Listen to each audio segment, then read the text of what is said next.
కూర్చోండి. Hi sir. Hi Niharika. Hi బాబు.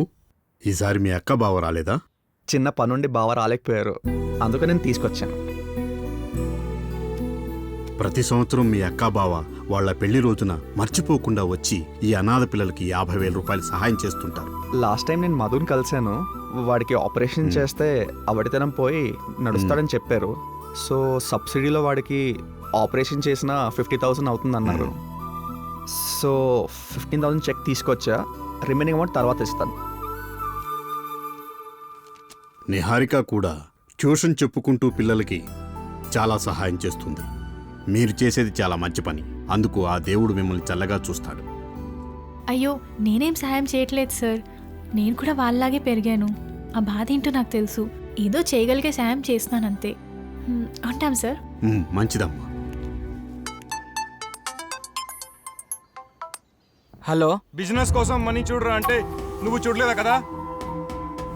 నా దగ్గర మనీ తీసుకున్నావు కదా, ఇప్పటికి చాలా లేట్ అయింది. వస్తే డబ్బులు తీసుకున్నారా, బిజినెస్ స్టార్ట్ చేద్దాం. లేదా నా మనీ నాకు రిటర్న్ ఇచ్చేసే. This is the last warning for you. రే రే రే రే హలో హలో. అబ్బా, హలో, ఏంటి మనం ఇంట్లో నుంచి వెళ్ళిపోతున్నామా? ఇప్పుడు చాలా హ్యాపీగా ఉంది కళ్యాణ్. ఏంటి 10 లక్షలా? నేను ఇప్పుడు 10 లక్షలు తీసుకురావాలా? నా దగ్గర అంత అమౌంట్ లేదు కదా. ఓహో, ఆ 10 లక్షలుంటే మనం దూరంగా వెళ్ళి పెళ్లి చేసుకోవడానికి ఈజీ అవుతుంది కదా. సరే, ట్రై చేస్తాను. డబ్బులు రెడీ అవ్వగానే కాల్ చేస్తాను. Okay Kalyan, bye. అమ్మా,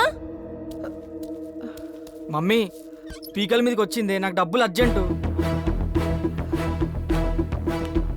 నాకు కూడా డబ్బులు చాలా అవసరం అమ్మా. నా పరిస్థితి ఎవరికి చెప్పుకోనే? ఇక మనకి మంచి రోజులు రానట్టేనా? ఏం చేద్దాం మమ్మీ ఇప్పుడు? ముసల్ది రిజిస్ట్రేషన్ చేయించేలోపు మనం ఏదొకటి చేయాలి.